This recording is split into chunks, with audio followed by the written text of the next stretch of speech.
അപ്പോൾ അച്ഛാ, ഈ പ്രൊട്ടസ്റ്റന്റ് സഭയും പെന്തക്കോസ്ത് സഭയും ഉണ്ടല്ലോ, അവര് നമ്മളിൽ നിന്ന് എങ്ങനെയാണ് വ്യത്യസ്തരാകുന്നത്? ഓക്കെ, നമ്മൾ എന്ന് പറയുമ്പോൾ കത്തോലിക്ക സഭയിൽ നിന്ന് എങ്ങനെയാണ് വ്യത്യസ്തരാകുന്നത്, അതാണ് ചോദ്യം. അത് നമ്മൾ അറിഞ്ഞിരിക്കേണ്ട ഒരു പ്രധാനപ്പെട്ട ചോദ്യമാണ്. പലപ്പോഴും നമുക്ക് സംഭവിക്കുന്നതെന്ന് വെച്ച് കഴിഞ്ഞാൽ, ബൈബിൾ അവർക്കുണ്ടല്ലോ, അവർക്കും പ്രാർത്ഥനയുണ്ടല്ലോ എന്നൊക്കെ പറഞ്ഞ് നമ്മൾ വ്യത്യസ്തമായിട്ട് ചിന്തിക്കാറുണ്ട്.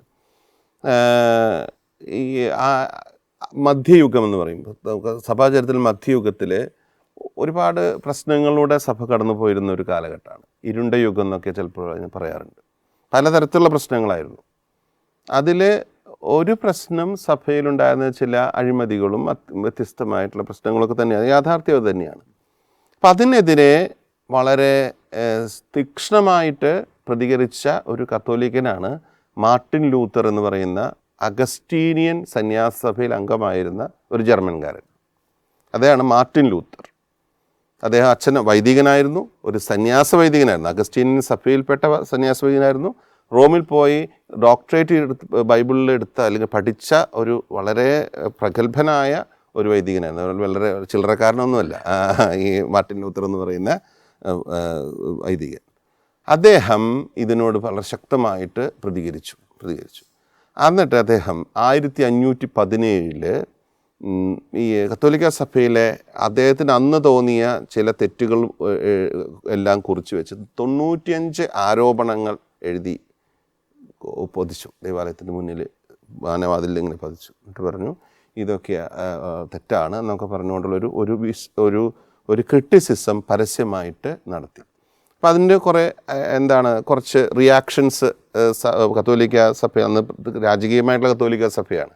മാർപ്പാപ്പ എന്നൊക്കെ പറയുന്നത് അന്നത്തെ ഒരു വലിയ ഫ്യൂഡൽ പ്രഭുവിൻ്റെ അല്ലെങ്കിൽ രാജാവിൻ്റെ വലിയ ഒരു സ്വഭാവമുള്ള ഒരു ഭരണ സംവിധാനമൊക്കെ ഉള്ളൊരു കാലഘട്ടത്തിലാണ് ഇദ്ദേഹം ഇത് ചെയ്യുന്നത്. മാത്രമല്ല ജർമ്മനിയിലെ സഭ എന്ന് പറയുന്നത് അതുപോലെ തന്നെ ഫ്യൂഡൽ സ്വഭാവമുള്ളൊരു കാലഘട്ടമാണ് താൻ.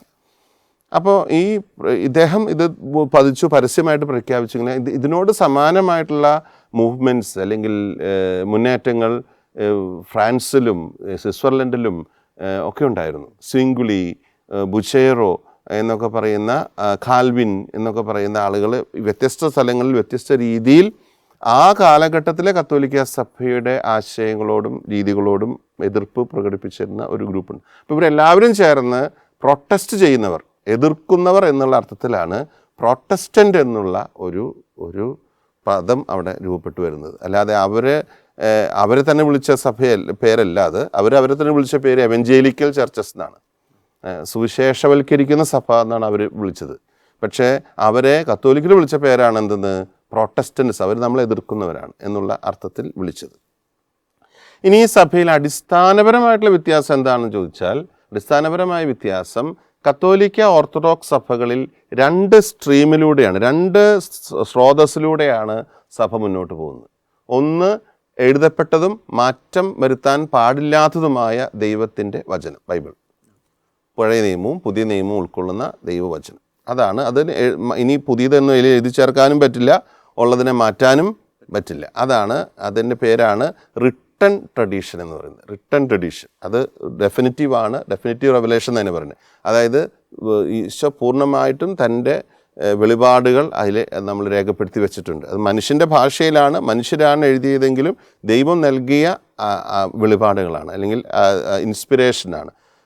അതിനെന്താ മലയാളത്തിൽ പറയുന്ന ഇൻസ്പിറേഷൻ എന്ന് പറഞ്ഞാൽ പ്രചോദനമാണ്, പ്രേരണ നൽകിയ ദൈവമാണ്. പക്ഷെ മനുഷ്യനാണ് അത് എഴുതിയിരിക്കുന്നത്. അതുകൊണ്ട് തന്നെ മാനുഷിക എലമെൻറ്റ്സ് അല്ലെങ്കിൽ കാര്യങ്ങളൊക്കെ അതിൽ നമുക്ക് കാണാൻ സാധിക്കും. പക്ഷേ അതിൻ്റെ സന്ദേശം ദൈവികമാണ്, അതിൻ്റെ റെവലേഷൻ, വെളിപാട് ദൈവികമായ വെളിപാടാണ്. മനസ്സിലായോ? അത് കത്തോലിക്ക സഭയ്ക്ക് അത് മാത്രമല്ല ഉള്ളത്. പിന്നെന്തുണ്ട്, മറുവശം കൂടിയുണ്ട്. എഴുതപ്പെടാത്ത പാരമ്പര്യങ്ങൾ അല്ലെങ്കിൽ മാറ്റാൻ സാധിക്കുന്ന കാലഘട്ടത്തിൽ മറിഞ്ഞുകൊണ്ടിരിക്കുന്ന അല്ലെങ്കിൽ രൂപപ്പെട്ടുകൊണ്ടിരിക്കുന്ന പാരമ്പര്യങ്ങൾ കത്തോലിക്ക സഭയിലുണ്ട്, ഓർത്തഡോക്സ് സഭയിലുണ്ട്. അതായത് അൺറിട്ടൺ ട്രഡീഷൻ എന്ന് പറയും, എഴുതപ്പെടാത്ത പാരമ്പര്യങ്ങൾ. എഴുതപ്പെടാത്തതെന്ന് പറഞ്ഞാൽ എഴുതിയ കുറേ സാധനങ്ങൾ അതിലുണ്ട്, പക്ഷേ ഈ ബൈബിള് പോലെ മാറ്റപ്പെടാൻ പാടില്ല എന്നുള്ള അത് ഇല്ല. ഇതിൽ ഈ അൺറിട്ടൺ ട്രഡീഷൻ നമുക്ക് ഇവോൾവ് ചെയ്യുന്നതാണ്. അത് ഓരോ കാലഘട്ടത്തിലും മറിഞ്ഞുകൊണ്ട് ഇരിക്കും. ഒരു ഉദാഹരണം പറഞ്ഞു കഴിഞ്ഞാൽ, നമ്മുടെ ദൈവാലയം, ആദിമ സഭയിൽ ഇങ്ങനെയുള്ള വലിയ ദേവാലയമോ ഒന്നും ഉണ്ടായിരുന്നില്ല. അതിന് ആദ്യ സമ്മേളനം പറയുന്നത് ഡൊമസ്റ്റിക് ചർച്ചസ് എന്ന് പറയുന്നത്. ഡൊമസ്റ്റിക് എന്ന് വെച്ചാൽ ഓരോ ഭവനത്തിലും സമ്മേളിച്ചിരുന്ന സഭ. ഇപ്പോൾ ജെറുസലേമിലാണെങ്കിൽ ജെറുസലേം ദേവാലയത്തിൽ സമ്മേളിച്ചിരുന്ന സഭ, അല്ലാതെ അല്ലെങ്കിൽ ചിലതൊക്കെ ചില സുനോദോസ് എന്താ പറയുന്നത് സിനഗോഗുകളിൽ സമ്മേളിച്ചിരുന്ന സഭയൊക്കെ ഉണ്ടായിരുന്നു. അങ്ങനെ ഒരു രീതിയിലായിരുന്നു ആദിമസഭ മുന്നോട്ട് പോയത്.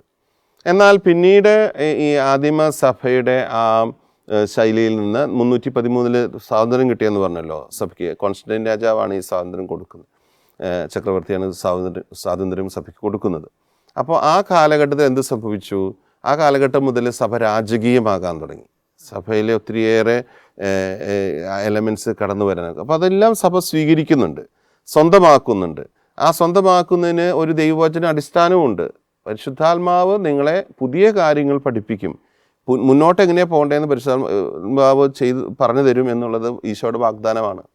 യോഹന്നാൻ അറിയിച്ച സുവിശേഷത്തിൽ പറയുന്നുണ്ട്, വളരെ കൃത്യമായിട്ട് പറയുന്നുണ്ട്, പുതിയ കാര്യങ്ങൾ അവൻ നിങ്ങളെ പഠിപ്പിക്കും, ഞാൻ പഠിപ്പിച്ച കാര്യങ്ങൾ നിങ്ങളെ ഓർമ്മിപ്പിക്കും, അവൻ നിങ്ങളെ സത്യത്തിൻ്റെ പൂർണ്ണതയിലേക്ക് നയിക്കും. അപ്പോൾ പരിശുദ്ധാത്മാവ് സഭയെ തുടർന്നും നയിക്കുന്നുണ്ട് എന്നുള്ളത് കൊണ്ടാണ് സഭയിൽ എഴുതപ്പെടാത്ത പാരമ്പര്യമുണ്ട്, ബൈബിള് മാത്രമല്ല മറ്റു പാരമ്പര്യമുണ്ട് എന്നുള്ളതിൻ്റെ കാരണം. അപ്പോൾ പ്രൊട്ടസ്റ്റൻ്റ് വിഭാഗങ്ങളിൽപ്പെട്ട ആളുകൾ, പ്രത്യേകിച്ച് പ്രൊട്ടസ്റ്റൻ്റ് പെന്തക്കോസ്ത് വിഭാഗത്തിൽപ്പെട്ട ആളുകൾ ഈ പാരമ്പര്യത്തെ 100% അങ്ങോട്ട് എന്ത് ചെയ്തു, പറ്റില്ലെന്ന് പറഞ്ഞു. അപ്പോൾ അവർ പറയുന്ന അതിന് ടെർമിനോളജി ഇതാണ്, sola scriptura, only scripture, only Bible, only Bible, വേറെ ഒന്നും ഞങ്ങൾ ബൈബിളിലില്ലേ ഞങ്ങൾക്ക് വേണ്ട. അങ്ങനെയുള്ള ഒരു അങ്ങനെ പോയാൽ നമുക്ക് ഈ കത്തോലിക്ക ഈ സഭകളുള്ള ഒരു 90% സാധനങ്ങൾ നമുക്ക് പറ്റില്ല. കാരണം ഇതെല്ലാം ഓരോ കാലഘട്ടത്തിൽ സഭയിലേക്ക് സാംശീകരിക്കപ്പെട്ടിട്ടുള്ള എലമെൻസാണ്.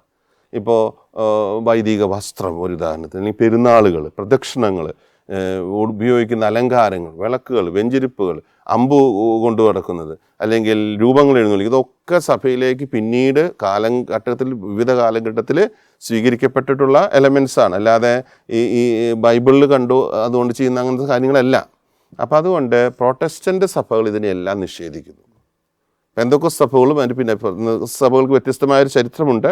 പക്ഷേ ഈ അടിസ്ഥാനപരമായിട്ട് അവരും ഓൺലി സ്ക്രിപ്ചർ, ബൈബിൾ മാത്രം എന്നുള്ള ഒരു സിദ്ധാന്തത്തിൻ്റെ അടിസ്ഥാനത്തിൽ രൂപപ്പെട്ട സമൂഹങ്ങളാണ്. ഇനി ഓൺലി സ്ക്രിപ്ചർ എന്ന് പറയുമ്പോൾ അവിടെ വേറെ പ്രശ്നം ഉദിക്കുന്നത്, അവരുടെ പഴയ നിയമത്തിൽ 7 പുസ്തകങ്ങൾ, നമ്മൾ കത്തോലിക്ക ഓർത്തഡോക്സ് സഭകൾ ഉപയോഗിക്കുന്ന 7 പുസ്തകങ്ങൾ അവരുടെ ബൈബിളിലില്ല. അതാണ് ഇതിലത്തെ ഏറ്റവും വലിയ. അപ്പോൾ സമ്പൂർണ്ണമായൊരു ബൈബിൾ പോലും പ്രൊട്ടസ്റ്റൻ്റ് പെന്തക്കോസ്ത് വിഭാഗങ്ങൾക്ക് ഇല്ല എന്നുള്ള കാര്യം നമ്മൾ മനസ്സിലാക്കണം. അത് വളരെ പ്രധാനപ്പെട്ട ഒരു വ്യത്യാസമാണ്. അപ്പോൾ ഓൺലി സ്ക്രിപ്ചർ എന്ന് പറയുകയും ഓൺലി ബൈബിൾ മാത്രം ഉള്ളൂ എന്ന് പറയുകയും ആ ബൈബിളിൽ 7 പുസ്തകങ്ങളില്ല എന്ന് പറയുകയും ചെയ്യുമ്പോൾ അവിടെ വലിയൊരു ഒരു പ്രശ്നം അവിടെ ഉദിക്കുന്നുണ്ട്. ഏതൊക്കെയാണ് പുസ്തകങ്ങൾ? 1-2 മക്കബായരുടെ പുസ്തകം, 2 പുസ്തകങ്ങൾ. പിന്നെ ഇത് തോബിത്തിൻ്റെ പുസ്തകം, യൂദിത്തിൻ്റെ പുസ്തകം, സിറാക്കിൻ്റെ പുസ്തകം, ജ്ഞാനം പുസ്തകം, ബൈബിളിലെ ജ്ഞാനം എന്നുള്ള പുസ്തകമുണ്ട്, ബാറൂക്കിൻ്റെ പ്രവചനങ്ങൾ. അതുപോലെ തന്നെ ദാനിയേലിൻ്റെ പ്രവചനങ്ങളുടെ അവസാനത്തെ അധ്യായം 13 ആ അവസാനത്തെ അധ്യായവും ഈ പ്രൊട്ടസ്റ്റന്റ് ബൈബിളിൽ ഇല്ല, പെന്തക്കോസ്ത് ബൈബിളിൽ ഇല്ല. സത്യവേദ പുസ്തകം എന്ന് പറയുന്ന ബൈബിളിലും ഈ പറഞ്ഞ സംഭവങ്ങൾ ഇല്ല. അപ്പോൾ ഓർത്തഡോക്സ് അല്ലെങ്കിൽ കാത്തലിക് ബൈബിളുകൾ ഇതുണ്ടാകണം. കാരണം വെച്ചാൽ ഇതെല്ലാം ഇതിൻ്റെ റെവലേഷൻ്റെ, ദൈവം വെളിപ്പെടുത്തിയ സത്യത്തിൻ്റെ ഭാഗമാണ്. അവർ പറയുന്ന ആർഗ്യുമെൻ്റ് ഇതാണ്, അത് ജൂയിഷ് കാനൺ എന്ന് പറയും. ഹീബ്രു ഭാഷയിൽ എഴുതപ്പെട്ട ജൂയിഷ് കാനണിൽ ഇല്ല എന്നാണ് പറയുന്നത്. കത്തോലിക്ക സഭ ഓർത്തഡോക്സ് എടുത്തിരിക്കുന്നത് ഗ്രീക്ക് കാനണാണ്, ഗ്രീക്ക് ഭാഷയിൽ എഴുതിയിരിക്കുന്ന കാനണാണ്. അപ്പോൾ അത് കുറച്ചും കൂടി ആഴത്തിൽ പോകുമ്പോൾ മനസ്സിലാക്കാൻ പറ്റും, ഹീബ്രു ഭാഷയിൽ തന്നെയാണ് ഈ ഗ്രീക്ക് കാനൺ ഉണ്ടായിരിക്കുന്നത്. പക്ഷേ ഗ്രീക്ക് ഭാഷയിൽ എഴുതപ്പെട്ട ചില എലമെൻറ്റ്സ് അതിൻ്റെ ഉള്ളിൽ കയറി. ഈ പുസ്തകങ്ങളെല്ലാം ഗ്രീക്ക് ഭാഷയിൽ കൂടി എഴുതപ്പെട്ട അല്ലെങ്കിൽ അർമായ ഭാഷയും കൂടി ചേർന്നിട്ടുള്ള ഇതാണ് ഈ 7 പുസ്തകങ്ങൾ. അതുകൊണ്ടാണ് ഇതിൽ കാണാത്തത്. അപ്പോൾ എന്തു തന്നെയായാലും വെളിപാടിൻ്റെ പൂർണ്ണത ആ ബൈബിളിൽ നമുക്ക് ഒരു കത്തോലിക്ക പോയിന്റ് ഓഫ് വ്യൂവിൽ അല്ലെങ്കിൽ വീക്ഷണത്തിലൂടെ നോക്കിയാൽ നമുക്ക് കാണാൻ സാധിക്കുകയില്ല. അതുകൊണ്ട് പ്രൊട്ടസ്റ്റന്റുകാർക്ക് ബൈബിൾ ഉണ്ട് എന്ന് പറയുമ്പോഴും അല്ലെങ്കിൽ പെന്തക്കോസ്തുകാർക്ക് ബൈബിൾ ഉണ്ടെന്ന് പറയുമ്പോഴും ഒരു സമ്പൂർണ്ണ ബൈബിൾ അവർക്കില്ല എന്ന് വേണം നമ്മുടെ വിശ്വാസ പാരമ്പര്യമനുസരിച്ച് നമുക്ക് കരുതാൻ. പിന്നെ ബൈബിളല്ലാതെ വേറെ ഒന്നും സ്വീകരിക്കില്ല എന്ന് പറഞ്ഞത് നമുക്കങ്ങനെ ജീവിക്കാൻ പറ്റില്ല. ഒരു ഭാരതത്തിൽ ഒരുപാട് എലമെൻറ്റ്സ്, നമ്മൾ ഉദാഹരണത്തിന് താലി, മന്ത്രകോടി, അല്ലെങ്കിൽ ഇതൊക്കെ നമ്മൾ സ്വീകരിച്ചിരിക്കുന്നത് എവിടുന്ന ഈ ഹിന്ദു കൾച്ചറിൽ നിന്ന് എടുത്തിട്ടുള്ള. അപ്പോൾ ഓരോ സംസ്കാരത്തും നമ്മൾ ഓരോ രാജ്യത്തും ആ സംസ്കാര രൂപങ്ങൾ, ഫോർ എക്സാമ്പിൾ നമ്മൾ രൂപങ്ങൾ എടുത്തിരിക്കുന്നത്, രൂപങ്ങൾ എടുത്തിരിക്കുന്നത് ബൈബിളിൽ എവിടെയാണ് രൂപം ഉണ്ടാക്കാൻ പറഞ്ഞിരിക്കുന്നത്? ഇല്ല. അത് പിന്നീട് നമ്മുടെ ഇതിലേക്ക് കടന്നു വന്ന വിശ്വാസ പാരമ്പര്യങ്ങളാണ്. അത് അതേപടി എടുത്ത് വിഗ്രഹാരാധന നടത്തുന്നില്ല. നമ്മൾ വേറെ മറ്റൊരു വിഷയം നമ്മൾ ചർച്ച ചെയ്യുന്നില്ല. പക്ഷേ ഇങ്ങനെയുള്ള സാധനങ്ങളെല്ലാം വന്നിരിക്കും. ധൂപം, മെഴുകുതിരിക്കാല്, 7 കാല് മെഴുതിരി വയ്ക്കുന്നത്, അല്ലെങ്കിൽ ഇങ്ങനെ പറഞ്ഞ ഒരുപാട് എലമെൻറ്റ്സ് വരുന്നത് പാരമ്പര്യത്തിൽ നിന്നാണ്. ബൈബിൾ നേരിട്ട് വരുന്ന കാര്യം അല്ല. അപ്പോൾ അതുകൊണ്ട് സോളാ സ്ക്രിപ്തൂര, ഓൺലി ബൈബിൾ എന്നുള്ളത് കത്തോലിക്ക സഭയ്ക്ക് ഓർത്തഡോക്സ് സഭയ്ക്ക് ഉൾക്കൊള്ളാൻ പറ്റുന്ന ഒരു സിദ്ധാന്തമല്ല. അതേസമയം അതിൽ ഒരുപാട് പ്രശ്നങ്ങൾ ഉൾക്കൊള്ളുന്നുമുണ്ട്. പ്രത്യേകിച്ച് 7 പുസ്തകങ്ങളില്ല. മാത്രവുമല്ല ചരിത്രത്തിലോ അല്ലെങ്കിൽ പ്രായോഗികമായിട്ട് മറ്റൊരു വിഭാഗത്തിൽ നിന്ന് ഇടത്തു നിന്ന് ഒന്നും സ്വീകരിക്കാതെ മുന്നോട്ട് പോകാനും നമുക്ക് സാധിക്കുകയില്ല.